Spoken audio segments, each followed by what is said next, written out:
안녕하세요.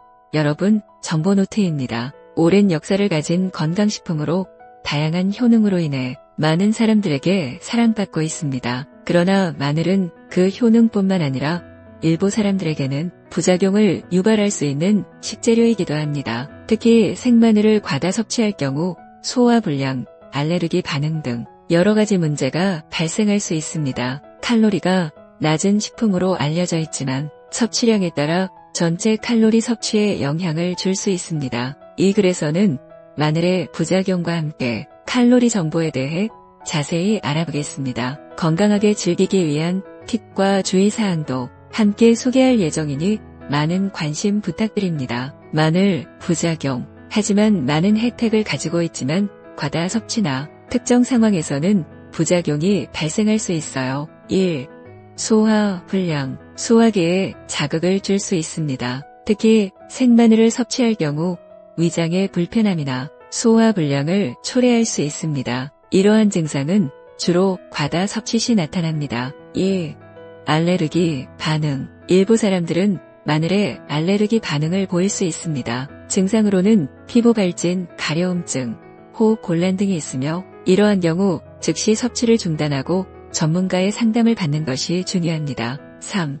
입 냄새. 특유의 향은 입 냄새를 유발할 수 있습니다. 마늘을 섭취한 후에는 입속에 남아있는 성분 때문에 불쾌한 냄새가 발생할 수 있으며 이는 사회적 상황에서 불편함을 초래할 수 있습니다. 4.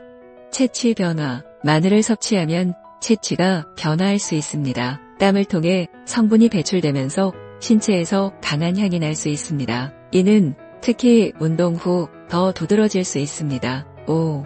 위장관 출혈. 혈액 응고를 방해할 수 있는 성분을 포함하고 있습니다. 과다 섭취 시 위장관 출혈의 위험이 증가할 수 있으므로 혈액 응고 장애가 있는 사람은 주의해야 합니다. 6.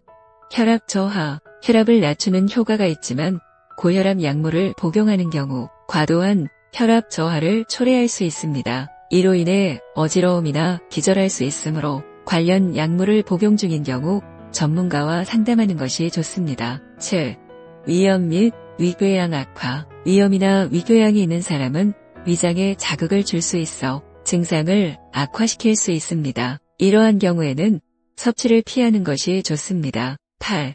간 손상. 일부 연구에서는 고용량의 마늘이 간에 부정적인 영향을 미칠 수 있다는 결과가 있습니다. 따라서 간 질환이 있는 사람은 섭취를 조절해야 합니다. 9.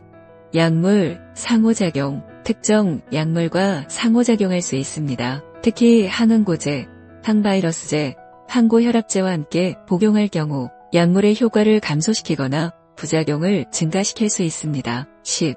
위장관 통증. 생마늘을 과도하게 섭취할 경우 위장관에 통증이나 경련을 유발할 수 있습니다. 특히 공복에 섭취할 경우 이러한 증상이 더 두드러질 수 있습니다. 많은 효능을 가지고 있지만 개인의 체질이나 상태에 따라 부작용이 나타날 수 있습니다. 따라서 마늘을 섭취할 때는 적정량을 유지하고 이상 증상이 나타날 경우 즉시 섭취를 중단하고 전문가의 상담을 받는 것이 중요합니다. 식습관과 함께 적절히 활용하여 건강을 증진해보세요. 마늘의 칼로리. 마늘의 칼로리는 100g당 약 120kcal로 낮은 편입니다. 그래서 한 알 기준으로는 대략 4kcal 정도가 됩니다. 이런 낮은 칼로리에도 불구하고 강력한 향과 맛을 가지고 있어 요리에서 작은 양만 사용해도 충분하죠. 일반적인 권장 섭취량은 하루에 마늘 3~5쪽이 적당합니다. 이런 양의 섭취라면 일일 칼로리에 크게 영향을 주지 않으면서도